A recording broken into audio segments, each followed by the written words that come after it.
주의 집에서의 하루가 다른 곳의 첫날보다 좋으니 주 사랑 안에 머물며 사랑 노래합니다.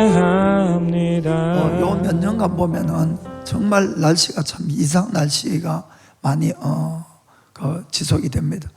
제가 일본에 와서 정말 한 30년 이상 됐는 것 같은데 정말 이 저유가 이렇게 길게 오래 많이 오는 거는 처음 겪어보는 것 같아요. 그래서 흔히 듣는 이야기가 뭐 사상 최초의 가는 말 기록적인 뭐 폭우라든지 또 지진이라든지 또 뭐 계절을 벗어난 날씨, 태풍 뭐 그리고 전례가 없는 이런 전염병 뭐 이런 이야기를 많이 듣습니다. 뭐 그런 것들은 성경에 우리가 이제 말세에 그런 징조들이 일어난다 이렇게 되어 있지요. 그리고 그것뿐만 아니고 사람들도 참 많이 이렇게 좀 악해졌다고 하면 표현이 그렇지만은 좀 그렇게 된 것 같아요. 우리는 어릴 때 그래도 좀 순진했는 것 같은데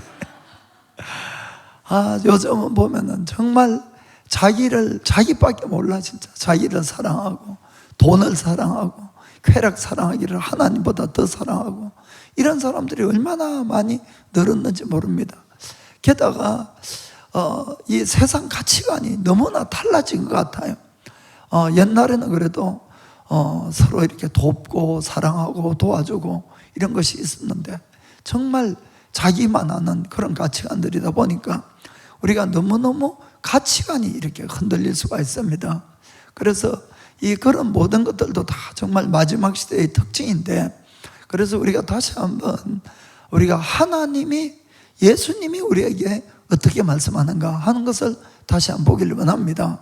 그래서 오늘날 많은 사람들이 나를 사랑하고 돈을 사랑하고 이런 모든 것도 전부 자기 나름대로의 행복을 추구해서 그런 거거든요. 그게 행복하다 싶으니까 그걸 이제 따라가는 겁니다. 그러나 진정한 행복이 과연 어디 있는가 하는 것을 오늘 다시 한번 생각해 보기를 원합니다. 하나님의 뜻은 성경에는 데살로니가전서 5장 16절부터 이렇게 말씀합니다. 항상 기뻐하라, 쉬지 말고 기도하라, 범사에 감사하라, 이는 그리스도 예수 안에서 너희를 향하신 하나님의 뜻이니라. 아멘.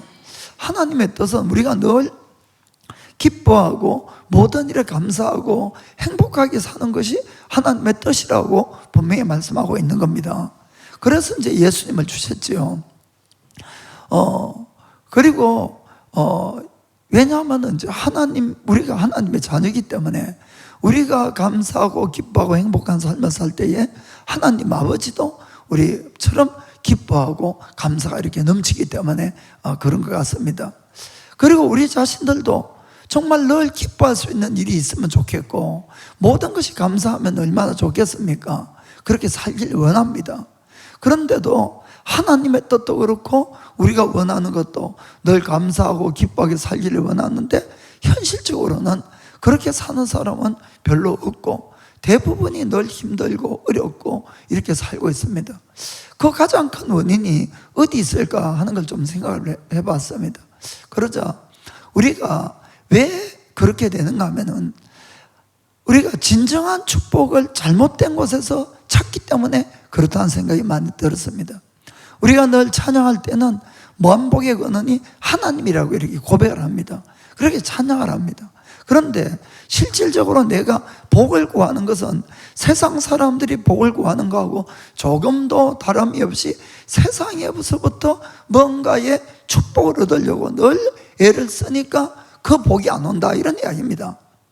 그래서 오늘은 정말 주님 안에서 참된 복이 어떤 것인가 하는 것을 한번 보기를 원합니다. 정말 저는 만복의 근원이 하나님이라고 생각을 합니다. 그러면은 우리가 진짜 참된 복을 받으려면은 예수님의 가르침 안에서 우리가 복을 찾아야지 참된 복을 찾을 줄 믿습니다. 자, 오늘 첫 번째 생각할 것은 참된 복은 세상의 기준이 복이 아니다 하는 겁니다. 우리가 흔히 복을 받았다, 또 옛날에 이제 오복 뭐 이런 이야기를 합니다. 그 첫 번째가 오래 사는 것, 그리고 돈을 많이 가지는 부자가 되는 것, 뭐 세상적으로 지위가 높아지고 성공하고 출세하는 것들, 또 옛날에는 자녀들을 많이 가지는 것, 이런 것들을 전부 다 복이다 이렇게 이야기를 했습니다. 좌우간 많이 나에게 가지는 것이 복이라고 생각을 했습니다. 지금도 그렇고 사실. 그런데 이것은 많이 가지게 되면은 우리의 소유하려는 욕심을 채워주기 때문에 당연히 기쁨이 옵니다. 거기에는. 그리고는 만족이 오고 행복감이 찾아오는 것은 사실입니다.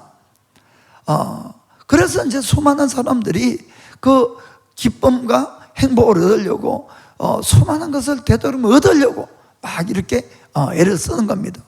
그리고 실제로 우리가 일하는 것 자체는 전혀 잘못된 것이 아니고 일을 하셔야 됩니다. 성경에도 지난번에 말씀드렸듯이 일하기 싫은 자는 먹지도 말라 이렇게 말씀을 했기 때문에 일을 하셔야 됩니다. 또 하나 우리가 이 많이 가지려고 하는 데는 다른 사람보다 더 내가 많이 가지고 있다는 우월감이라는 기쁨도 충족감도 있어요. 사람에게는. 사람은 늘 혼자 있으면 뭐 그렇게까지 자랑할 것도 없고 자랑할 데가 없으니까 자랑할 데가 없잖아. 혼자 있으면 그건 늘 사람하고 비교를 하는 겁니다.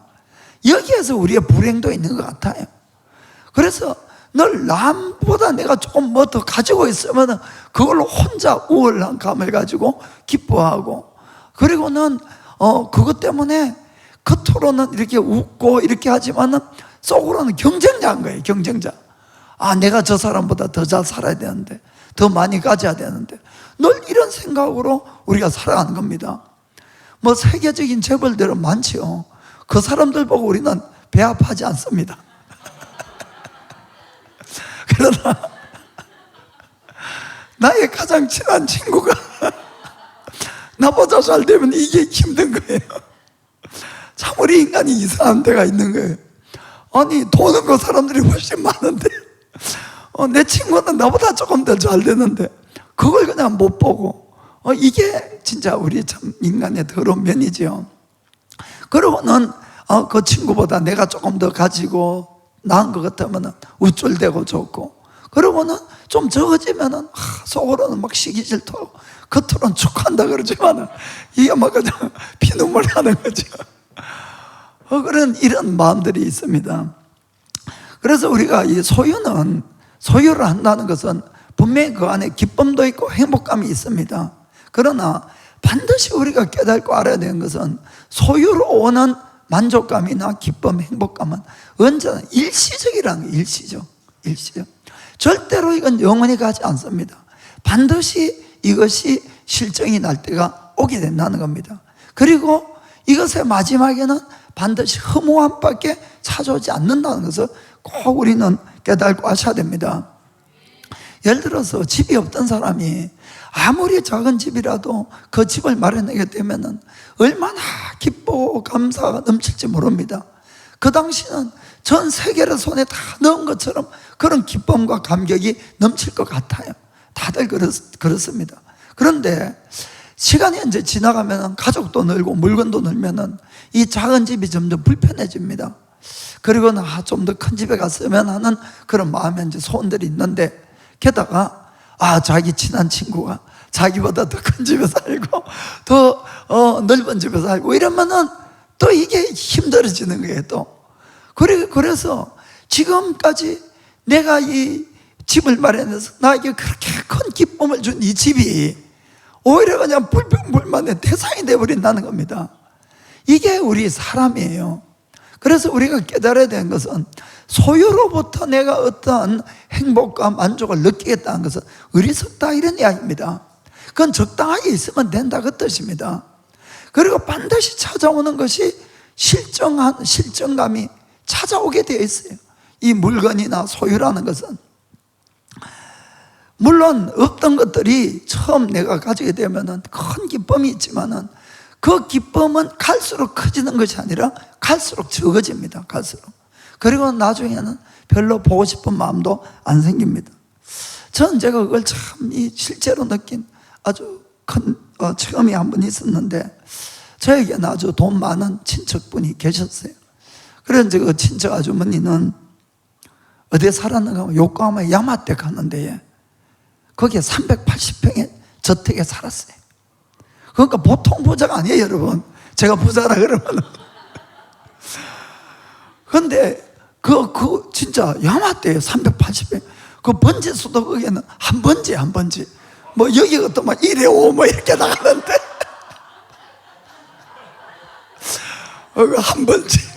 한 번지 다 자기지. 거기에 이제 사셨는데, 근데 이 아주머니는 몸이 좀 지병이 있어가지고는 그 밖에를 잘 안 나가세요. 그건 집에만 있으니까 집 꾸미는 것, 그리고는 뭐 커튼도 뭐 200만 원씩 하니까 막 머리가 튀어. 그 작업관 가면은 뭐 양탄자 발치를 받아야겠어요. 가격대로. 그러고는 이제 집에 계시니까 뭐 골동품하고 시계하고 보석하고 뭐 옷 사고 뭐 이런 게 이제 그 취미입니다. 그 제가 가면 그렇게 반갑게 맞아주는 자랑할 사람이 없잖아요. 아까 말씀드렸듯이 내 혼자 가지고 있으면은 이 재미가 없어요. 재미가. 누군가에게 자랑할 때 사람은 재미가 있는 거거든요. 그 가면은 그냥 이런 거 저런 거 다 내놓고 항상 묻는 게 이거 얼마인지 아냐 이거. 그러면 이제 대답 잘못하면 기분을 상하게 하니까 그래 항상 하는 말이 잘 모르겠다고. 그렇게 늘 그렇게 이야기를 합니다. 그런데 어느 날 한번 찾아왔는데 진짜 그날은 되게 기뻐하시면서 반갑게 막 오라는 거예요. 그래 가니까 시계를 하나 이렇게 꺼내놨어요. 이거 얼마인지 맞춰보래요. 제가 아무리 봐도 모르겠더라고요. 저 솔직한 이야기로 저보고 그 시계 10만 원 내줄 테니까 사라 그러면 안 삽니다. 진짜로 안 사는데 자원권을 이제 꺼내놓고 그래 저보고 물어봐요. 그래 내가 아무리 봐도 비싸긴 비싼 것 같은데 모르겠다 그랬어요. 그러니까 그분이 그런 거야. 이 시계 5천만 원짜리래. N으로 5천만 원인데 2천만 원이 내가 깎았잖아. 그 3천만 원에 샀다고 막 너무너무 기뻐하는 거예요. 2천만 원 깎아서 사가지고. 근데 제가 그 다음에 진짜 평생 잊지 못한 말을 들은 게 뭔가 하면은 좀 슬픈 얼굴을 하면서 이러는 거예요. 정수야, 내가 3개월 후면은 아예 꺼내보지도 않을 것 같아. 3개월이면 이게 이제 쇼미기계 끝나는 겁니다. 그때까지는 5천만 원짜리 시계를 2천만 원에 깎아 사가지고 기쁘고 매일 꺼내서 이렇게 보고 이렇게 하다가 3개월 되면은 3천만 원짜리 없어지는 거죠. 또 보지도 않는다는 거죠. 여러분 3천만 원 투자해도 3개월이 끝나는 겁니다. 그러니까 이게 물질로서 오는 행복이에요. 사실은 결국은 처음에는 기쁘지만은 이것이 점점 없어지고 또 새로운 걸 추구해야 되고 그렇게 되는 게 우리 인간이죠. 우리는 누구라도 돈이 조금만 더 있었으면 하는 마음이 다 있어요. 저도 좀 더 있었으면 하는 게 교회 공사하든 뭐라든 좀 더 넉넉하게 있으면 싶은 마음이 있습니다. 사실은. 그래서 그냥 막 한번 원없게 한번 돈 써보고 싶다. 그런 마음이 있죠. 막 사고 싶은 거 다 사보고. 그래서 내가 막 돈 걱정 하나도 안 하고. 그럼 얼마나 좋겠습니까? 게다가 또 시간에 쫓기는 사람들은 그냥 원없게 내가 막 한 달이고 두 달이고 한번 푹 씹었으면은 이런 게 이제 소원이고, 그거 없으니까 이제 그걸 하죠. 그런데 이런 모든 것들을 다 가지고 있던 사람이 있었어요. 에델 듀퐁이라는 사람이, 발음이 잘 안 나요. 듀퐁하는 회사가 있어요. 미국의 아주 굴지의 대형 큰 화학 회사인데, 근데 이제 그 회사의 회장 맏딸이 유진 듀퐁 하는 사람의 이제 창시자의 손녀의 맏손녀, 그 에델 듀퐁 하는 이 여인은. 근데 이 여인은 막대한 재산을 물려받은 것은 물론이고 미모가 엄청나게 뛰어났던 거예요. 아니 돈만 있으면 되지 미모까지 있어. 그래서 그 당시에 유명한 미술가인 댄 후라와 씨는 이 분을 보고 지금 검색이 미국에서 최고의 아름답고 최고의 그 품위가 있는 그런 여성이라고 하죠. 절찬을 한 사람이 에델 듀퐁이었어요. 그리고는 이 남편도 잘 맞어. 남편도 미국에서 4선 대통령을 한 유일한 사람이 루스벨트 대통령. 아마 이분은 임기 중에 아마 돌아가신 것 같아요. 그런데 4선 되시고, 그런데 이분의 셋째 아들하고 결혼한 거예요. 그러니까 뭐 미모가 뛰어나지, 재력 있지, 권력 있지, 명성 좋지, 뭐 이 세상의 사람들이 너무너무 부러워한 그런 사람이었습니다. 그런데 이분의 인생은 우리가 그렇게 부러워할 만큼 그런 행복한 인생은 절대로 아니었다는 것을 꼭 아시길 바랍니다. 그분은 49살에 젊은 나이로 자살을 하고 맙니다. 그 이유는 허무함이었어요. 허무함. 그 유세에다가 나는 내 자신이 더 이상 살아가야만 될 만한 어떠한 이유를 발견하지 못하겠다는 거예요. 어떠한 보람 있는 것도 없고, 일도 없고, 가치도 없고, 무엇 하나 내가 보람 있게 이렇게 해서 살아가야 될 가치가 없이 매일매일을 정말로 아주 심심하고 아무 할 일도 없이 이렇게 살아가는 것이 너무너무 지쳤다는 거예요. 너무너무. 그래서 더 이상 이 힘든 삶을 나는 살아갈 수가 없다. 그래서 이 목욕탕에서 스스로 목숨을 끊는 그런 비극적인 일이 생긴 겁니다. 사랑하는 성도 여러분, 우리가 어떤 의미에서 조금 부족한 것은 앞으로 채워질 것에 대한 소망이 있잖아요. 그것 때문에 더 열심을 내서 살아가는 의욕을 가질 수 있는 겁니다. 그래서 모든 것이 다 채워주면은 가장 좋겠다는 그런 마음들은 저도 이해하고 다 똑같아요. 그러나 그것은 여러분 우리의 삶을 오히려 망칠 수도 있는 겁니다.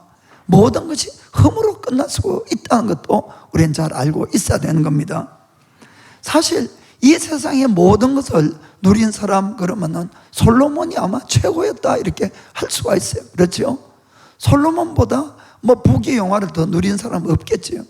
정말 솔로몬은 자기가 누리고 싶은 모든 걸 다 누려본 사람이에요. 이 세상의 것을 가지고. 그렇죠?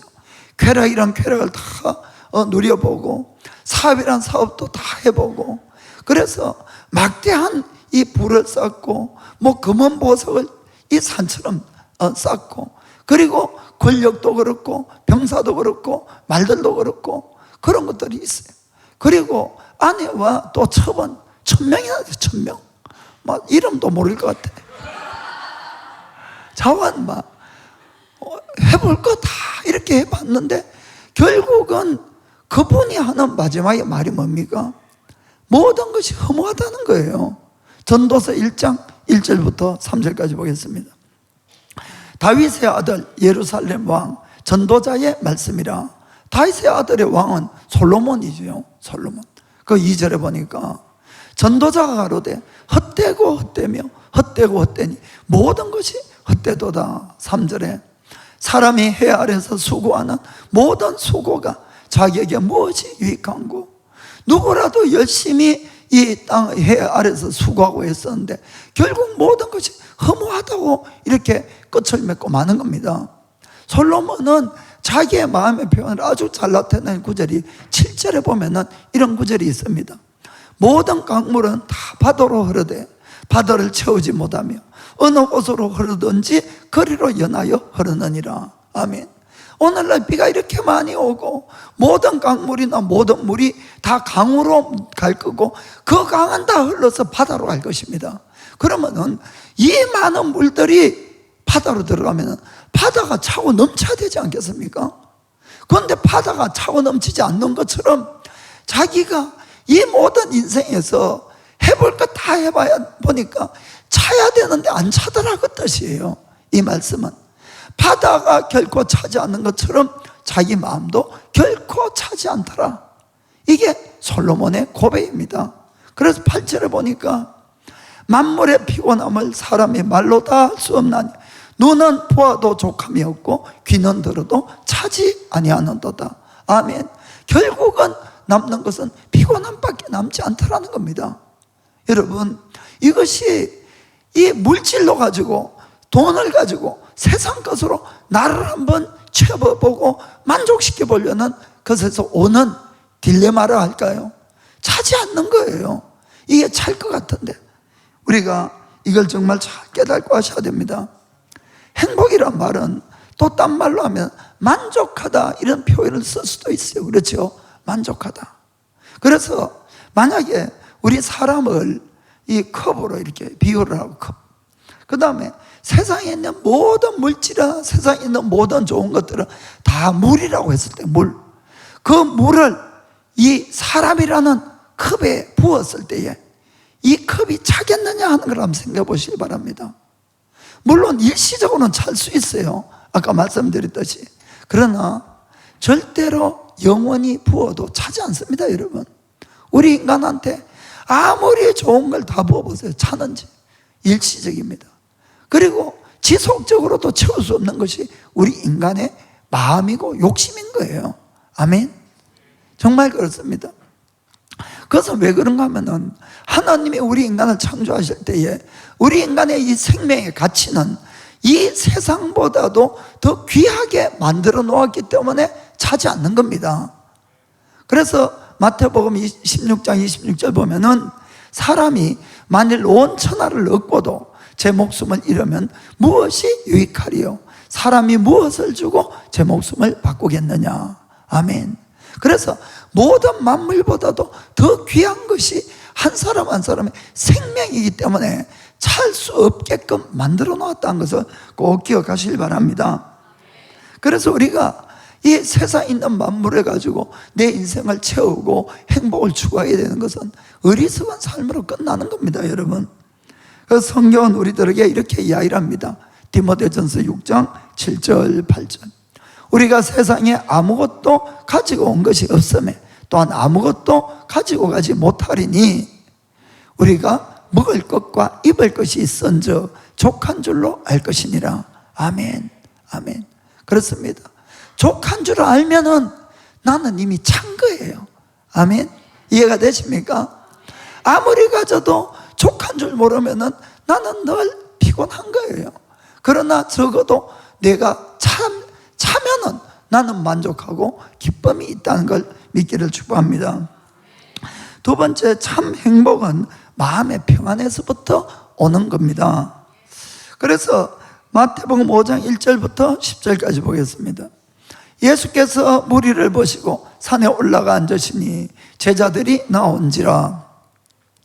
입을 열어 가르쳐 가라사대 심령이 가난한 자는 복이 있나니 천국이 저희 것이며 애통하는 자는 복이 있나니 저희가 위로를 받을 것이며 온유한 자는 복이 있나니 저희가 땅을 기업으로 받을 것이며 의에 줄이고 목마른 자는 복이 있나니 저희가 배부를 것이며 긍휼히 여기는 자는 복이 있나니 저희가 긍휼히 여김을 받을 것이며 마음이 정결한 자는 복이 있나니 저희가 하나님을 볼 것이며 화평케 하는 자는 복이 있나니 저희가 하나님의 아들이라 일컬음을 받을 것이며 의를 위하여 핍박을 받은 자는 복이 있나니 천국이 저의 것입니다. 아멘. 지금 예수님이 여기에 8가지 복의 정의에 대해서 이렇게 말씀을 했는데 이것을 보면은 어느 하나 이 세상 기준적인 그런 복의 기준은 없다 이런 이야기입니다. 전부가 마음의 상태의 복을 이야기하는 것이 우리의 인격에 대한 가짐, 인격이 어떠한가에 대한 복을 말씀한다는 것을 꼭 잊지 마시길 바랍니다. 그래 결국 우리의 이 인격이나 이 마음가짐이 예수님을 더 닮아가고 예수님처럼 우리가 살아갈 때에 진정한 복의 사람이 된다는 것이죠. 진정한 그 사람의 축복된 자가 된다고 말씀을 하는 겁니다. 그래서 진정한 복의 기준이라는 것은 여러분 소유가 많고 적은 데 있는 것이 절대로 아닙니다, 여러분. 그것이 아니라 나의 존재예요, 존재. 나의 존재가 어떠한 사람이 되어 있느냐가 내 복을 가져오는 것이에요. 그래서 소유를 여러분이 추구하는 것이 아니라 존재를 항상 추구하시기 바랍니다. 내가 어떤 사람이 되는 것을 그것을 늘 여러분들이 추구하시게 되면은 여러분은 진정한 복의 사람이 되어가는 것입니다. 그리고 우리가 살아가면서 착각하면 안 되는 것들이 있는데, 이것은 뭔가 하면은 마음의 평안과 생활의 편리를 같다고 이렇게 생각하는데 절대로 그것이 아니라는 겁니다. 그것은 아주 큰 차이가 있고 다르다는 거예요. 소유라는 것은 우리들에게 생활의 편리를 가져옵니다. 생활의 쾌적감을 가져옵니다. 그리고 남에게 자랑할 수 있는 자랑거리를 가져주지요. 그건 나의 교만을 높여주는 것입니다. 그런데 많은 사람들, 특별히 하나님을 모르고 영생을 알지 못한 사람들은 그것이 복인 줄 알아요. 그래서 더 많은 것을 소유하려고 몸부림을 쳐간다, 그런 이야기입니다. 그러나 여러분, 많이 가지면 가질수록 실제로 내 마음의 평안은 반대로 줄어들 수가 있다는 것을 잘 아셔야 됩니다. 많을수록 염려, 걱정, 근심도 더 비례해서 생기는 겁니다. 이것이 많은 것을 내가 어떻게 지켜갈까? 잃어버리면 어떻게 할까? 또 남보다 적어지면 어떻게 할까? 괜히 쓸데없는 것까지 이렇게 걱정하고 이렇게 되는 것입니다. 그래서 어떤 면에서는 아무것도 없는 사람이 제일 마음이 편할 수도 있어요, 여러분. 그 어느 마을에 불이 나가지고 막 사람들이 난리가 났어요. 막 불이 옮겨 붙으면 안 되니까 막 집에들 들어가서 막 가재 도구를 막 꺼내고 막 난리가 났어요, 난리가. 그런데 그것을 아주 여유롭게 구경하고 있는 이 부자가 있었습니다. 이거는 돈 많은 부자가 아니고 아버지와 아들이 있었다. 아버지와 아들. 그래, 실컷 이 둘이 여유 있게 이제 구경을 하고 있으면서 아버지가 아들에게 이야기를 했으면, 아들아, 너는 아버지 잘 만난 덕에 불이 나도 허둥허둥 저런 걸 안 꺼내도 되고 편하게 불 구경하고 얼마나 좋아? 이렇게 이야기를 했어요. 그냥 아버지,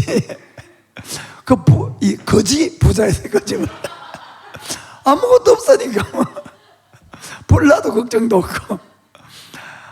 여러분, 실제로 우리가 오늘날의 삶을 보면은 옛날보다 얼마나 편리한지도 몰라요.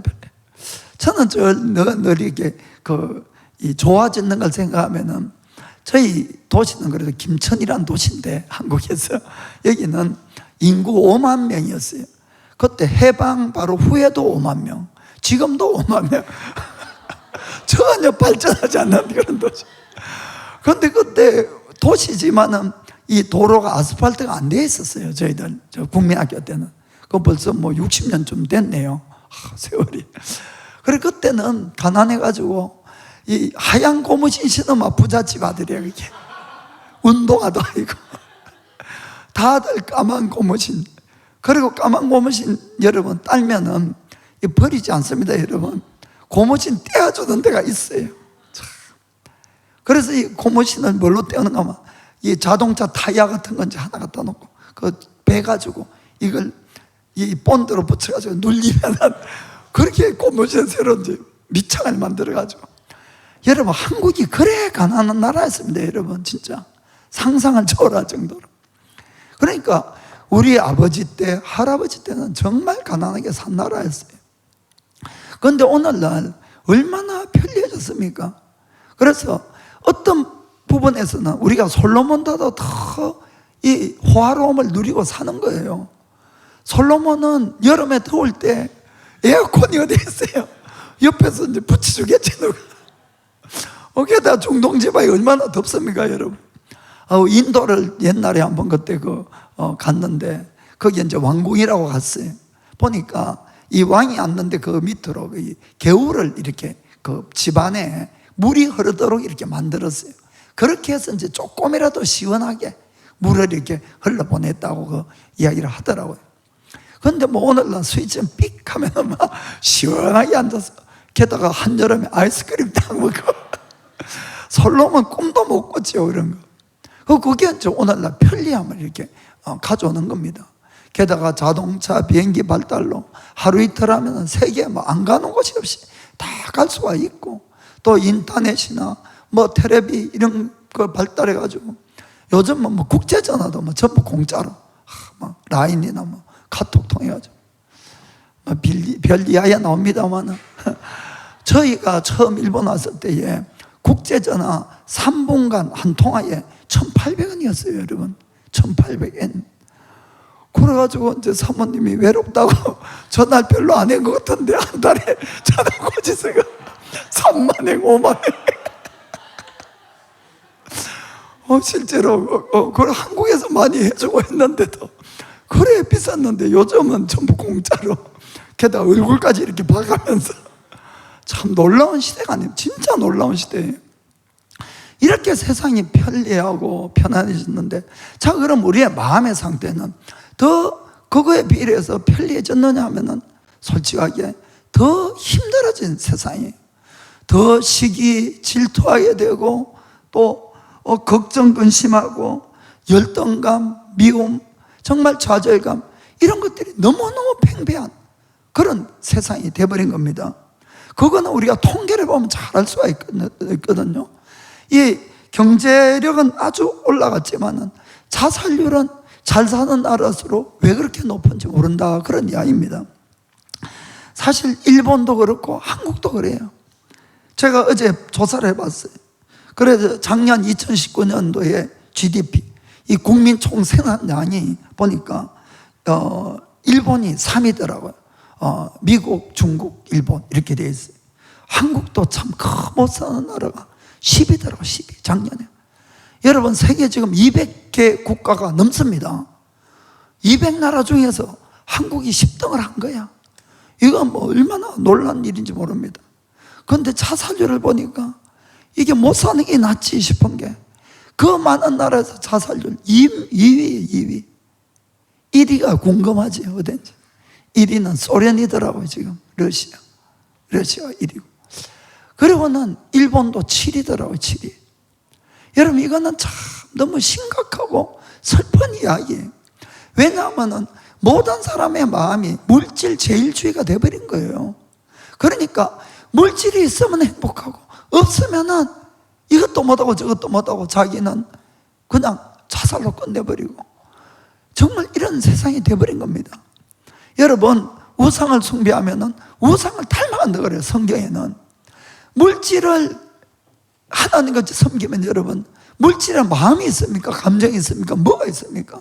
그걸 닮아가는 거예요, 사람이. 그러니까 돈처럼 매정하게 전부 돼가는 겁니다. 정말 우리가 잘 사는 것 정말 좋은 거예요. 좋지만은, 그러나 그것이 우리의 마음을 빼앗아가게 되면은 우리가 완전히 황폐해지고, 정말로 오히려 이 열등감에서, 좌절감에서 오히려 극단적인 선택들을 하는 경우가 너무나 많다는 것을 우리가 잘 기억을 하셔야 됩니다. 그래서 돈이나 물질로 행복을 추구하고 그것만을 추구하게 되면은 반드시 이런 결과들을 가져올 수 있다는 것을 정말 주의하기를 주의로 축복합니다. 분명히 예수님은 이렇게 말씀합니다. 누가복음 12장 15절에 저희에게 이르시되 삼가 모든 탐심을 물리치라. 사람의 생명이 그 소유에 넉넉한 데 있지 아니하니라 하시고. 아멘. 여기도 생명이 나오는데 절대로 우리가 많이 가지고 있다고 생명을 얻는 것이 아니라는 걸 아시길 바랍니다. 그래서 우리가 추구해야 되는 것은 아까도 말씀했지만은 나의 존재가 어떠한 존재가 되가느냐, 이거를 추구하셔야 됩니다. 그리고 우리가 느끼는 참된 평안, 참된 복은 마음의 평안에서부터 출발하게 돼 있어요. 아무리 많은 걸 가져도 내 마음이 늘 염려가 있고 걱정 근심이 있으면 전혀 누리지를 못하는 겁니다. 이해가 되십니까? 그래서 무엇보다도 먼저 마음의 평안이 와야지 내가 복을 누릴 수가 있어요. 작은 복도 누리고 큰 복도 누리고. 그래서 마음의 평안은 이게 예수님으로부터 온다는 것을 꼭 기억하시길 바랍니다. 요한복음 14장 27절에 평안을 너에게 끼치노니 곧 나의 평안을 너에게 주노라. 내가 너에게 주는 것은 세상이 주는 것 같지 아니하니라. 너희는 마음에 근심도 말고 두려워하지도 말라. 아멘. 예수님은 우리에게 평안을 주기 위해서 오셨고 그 평안을 너에게 주니까 너희는 어떤 것도 걱정 의심하지 말라는 겁니다. 내 안에 거하라는 것이에요. 그러면은 우리가 작은 것도 누릴 수 있는 복이 있다는 것입니다. 그걸 믿으시길 바랍니다. 우리가 다윗의 인생을 보면은 하나님의 마음에 합한 사람, 그분의 삶이 어땠는가? 10편 23편 1절 보니까 이런 고백을 합니다. 여호와는 나의 목자시니 내가 부족함이 없으리로다. 아멘. 다윗은 하나님이란 분을 자기의 목자로 삼고 그분 뒤를 열심히 따라갔더니만은 자기 인생에 부족한 것이 하나도 없다라는 겁니다. 부족한 것이. 참 놀라운 고백을 하는 것이에요. 그것뿐만 아니라 5절에 보니까 주께서 내 원수의 목전에서 내게 상을 베푸시고 기름으로 내 머리에 바르셨으니 내 잔이 넘치나이다. 아멘. 어떠한 위험 속에서도 자기를 지켜주시고 필요를 채워주시는 하나님, 그 하나님 때문에 내 잔을 높이 듭니다. 내 잔이 차고 넘친다고 이렇게 고백을 하는 것이에요. 그의 인생은 부족함이 전혀 없고 늘 차고 넘치는 그런 인생을 살아갔다는 것입니다. 그 아들 솔로몬은 반대의 고백을 하고 있지 않습니까? 아들 솔로몬은 누굴 따라갔습니까? 세상을 따라간 거예요. 세상 쾌락을 따라가고 세상 물질을 따르고 세상 것으로 가지고 자기 인생을 한번 부족함이 없이 채워보고 자기의 잔을 넘치게 하려고 애를 써봤습니다. 실제로 그는 세상의 모든 것을 다 손에 넣었어요. 처첩도 1000명이나 되는 수많은 사람이든 물질이든 모든 걸 손에 다 넣었지만 결국 그의 마지막 고백은 모든 것이 허무하다로 끝나지 않습니까? 헛되고 헛되도다. 게다가 강물이 바다로 흘러가서 넘칠 것 같은데 넘치지 않는 것처럼 자기 인생이 넘치지 않았다는 겁니다. 그러나 아버지 다윗은 하나님을 나의 목자로 해서 그분의 말씀을 따르고 그분을 따라갔더니만은 내 잔이 넘치는 인생이 되었고 나의 모든 삶에 부족함이 없는 인생이 되었다고 이렇게 고백한 겁니다. 사랑하는 성도 여러분, 우리는 이 두 사람의 삶을 통해서도 내 인생에서 무엇을 추구해야 되는가를 분명히 깨달고 하셔야 되는 겁니다.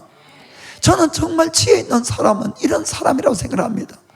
물론 내가 직접 체험을 해서 배우고 깨달는 것이 가장 귀하고 오래 남겠지만은, 그러나 성공한 사람의 성공의 길이 무언지를 깨달았다면 그 길을 따라가야 되는 거예요. 그리고 실패한 사람이 있다면 그 실패한 사람의 길을 깨달고 그 길을 피해가는 사람이 지혜 있는 사람인 겁니다. 그런데 실패한 사람이 그 길을 뻔히 알면서도 내 속에 일어나는 욕심과 정욕 때문에 그 길을 따라간다면 그것만큼 어리석은 사람은 없다는 거예요, 여러분. 그런데 참 안타깝게도 알면서도 그런 길을 가는 사람 종종 봅니다. 여러분, 그런 어리석은 인생은 살지 마시기 바랍니다. 정말 지혜로운 사람은 정말 남의 성공에서 배워서 그 길을 따라가는 사람이에요.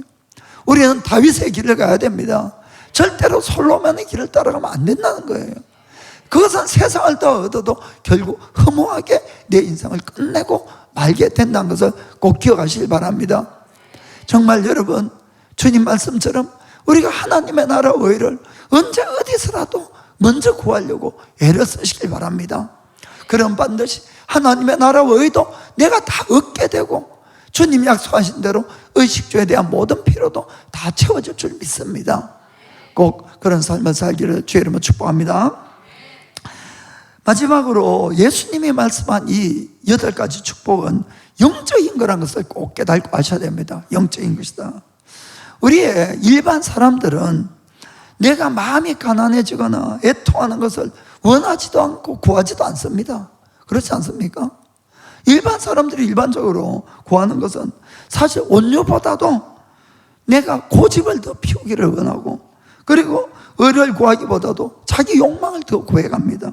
게다가 누군가를 불쌍히 여기기보다도 복수를 하려는 그런 마음을 가지고, 또 이 거룩함을 사랑하기보다도 부패를 사랑하는 사람도 많고, 평화를 추구하기보다도 비교하고 경쟁하고 위에 서려고 하고, 또 박해를 받기보다도 오히려 타협해서 받아들이려고 하고, 그것이 일반 사람들이에요. 일반 사람들. 그래서 이 일반 사람들은 절대로 내가 세상 욕심을 버리고 의에 대해서 굶주림을 가질 수가 없다. 된다는 것은 불가능한 일입니다. 그거는. 그렇기 때문에 주님이 말씀하는 이 모든 축복은 영적인 축복이라는 것을 깨닫고 하셔야 됩니다. 이거는 누가 깨닫고 누가 추구할 수가 있는가 하면은 거듭난 자라야만이 이것이 올바로 깨달아지고 이것을 추구해 가게 된다는 것입니다. 내가 거듭나지 못하면은 위선자로밖에 생각이 안 들어요. 이런 이야기 하면은 무슨 말인가 아시겠습니까? 아이고 너나 성인군자같이 살아라. 그 가다가 깡통 차지. 뭐 이렇게 된다 이런 이야기입니다. 그래서 거듭나서 정말 내 속에 성령님이 오셔야 된다는 겁니다. 그래서 그분이 나를 깨닫게 해줘야지 깨달아지는 것이에요. 아무리 말로 천국과 지옥을 들어도 안 깨달아지는 걸 내가 어떡합니까? 이거는 거듭나지 못해서 그렇다는 거니까요. 정말로 내가 거듭나서 성령님이 내 속에 오게 되면은 정말 사람이 죽으면 그만이야 라는 것이 정말 깨달아집니다. 이게 마음으로 믿어지는 것이에요. 그리고는 하나님을 두려워할 줄도 알게 되는 겁니다.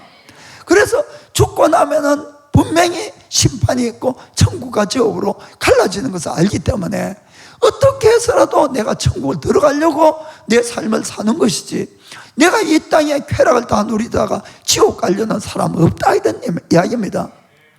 그래서 무엇보다도 우리가 이 복을 누리기 위해서는 거듭나야 된다는 사실을 꼭 여러분들이 기억하시길 바랍니다. 성령님이 오셔서 그걸 깨우쳐 주셔야 돼요. 그래야만이 이 복을 추구하는 자들이 되어간다는 겁니다. 정말 여러분들이 그렇습니다. 그래서 정말 우리가 이 거듭나기 위해서는 내가 죄인인 걸 깨달아야 죄인인 걸.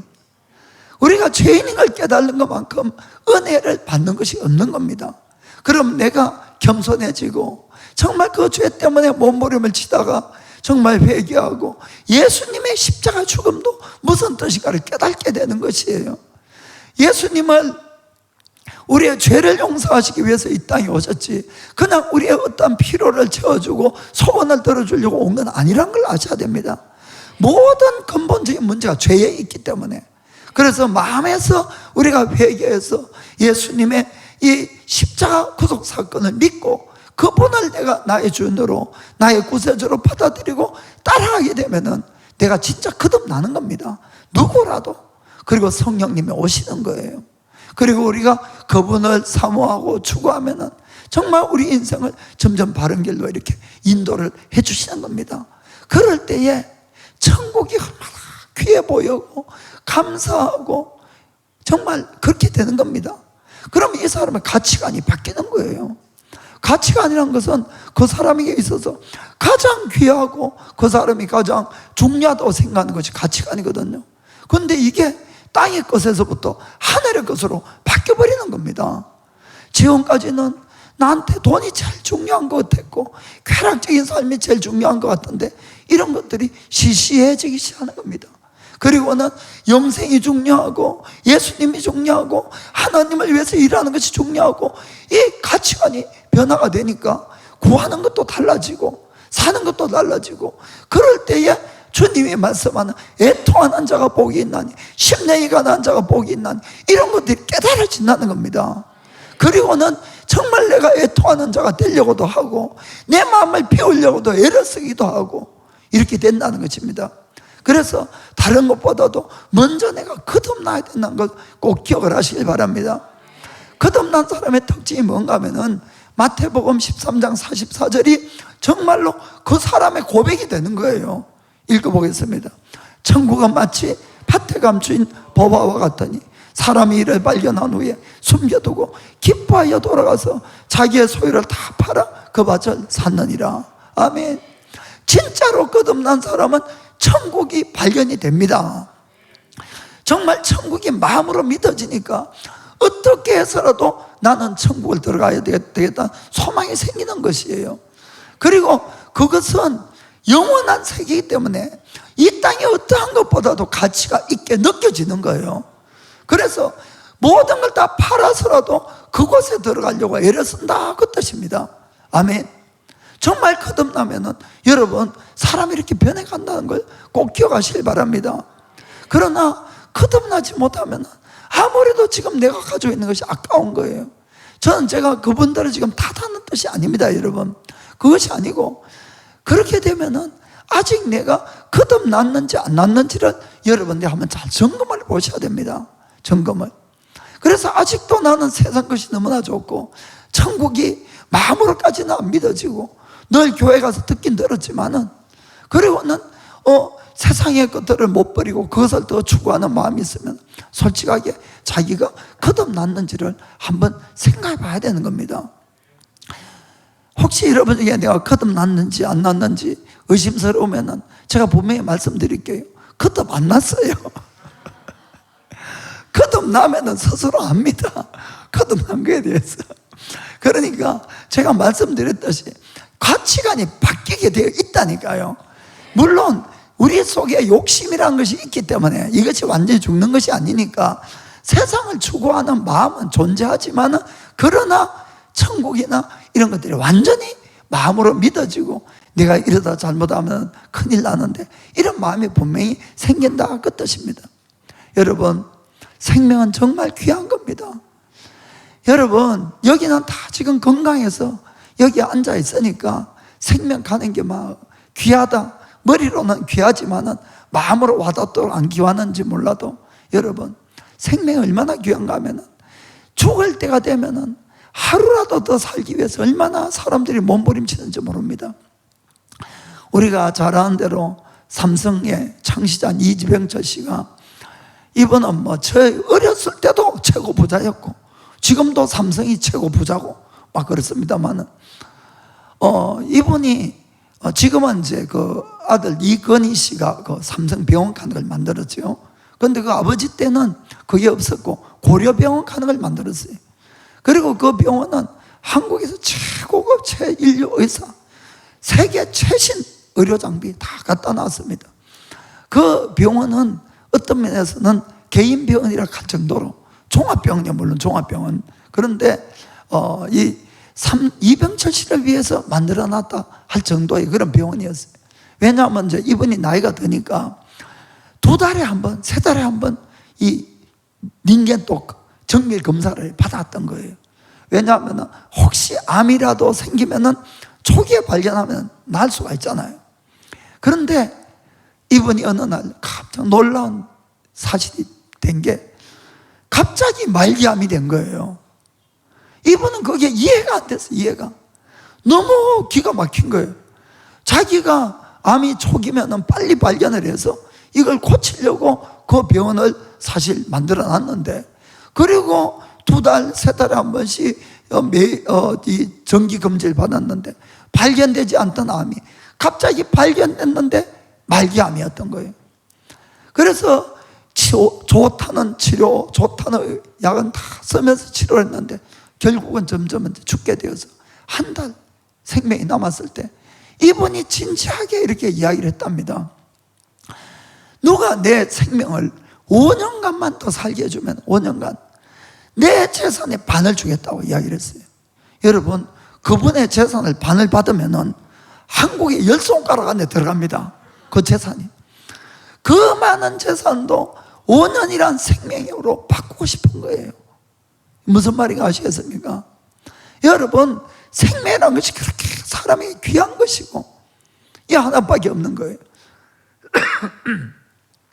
그런데 우리 예수 믿는 사람은 5년이란 생명을 받은 것이 아니라 영원이란 생명을 선물로 받은 겁니다. 여기에 감격을 안 할 수가 있겠냐는 이야기입니다. 이게 진짜로 거듭난 사람, 이게 마음으로 믿어진다니까요, 이 생명이.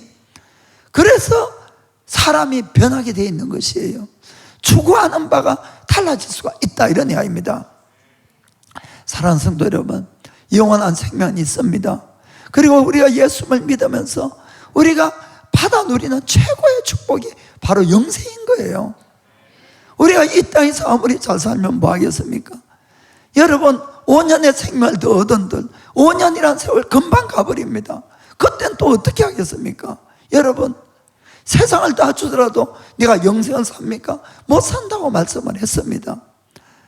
우리가 거듭나고 또 하나는 내가 받은 복을 누리기 위해서, 또한 진정한 복을 누리기 위해서 다들 거듭나야 된다는 겁니다.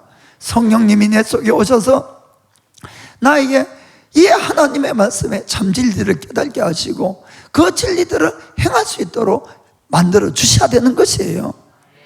그래서 우리가 다음 시험부터는 우리가 팔복에 대해서 하나하나 또 보기를 원합니다.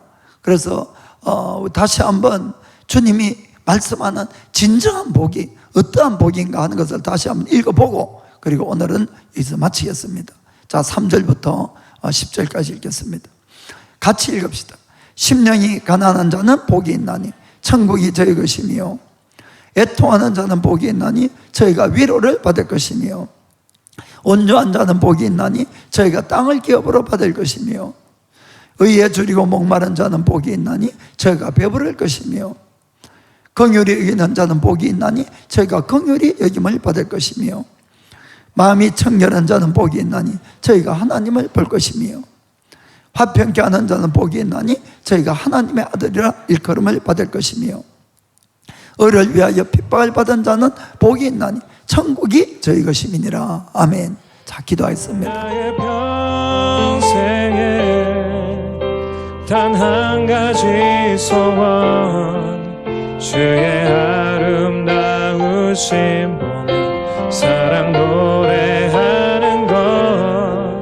온 하루 주 소노미가 오아오기 주노와 이노나가데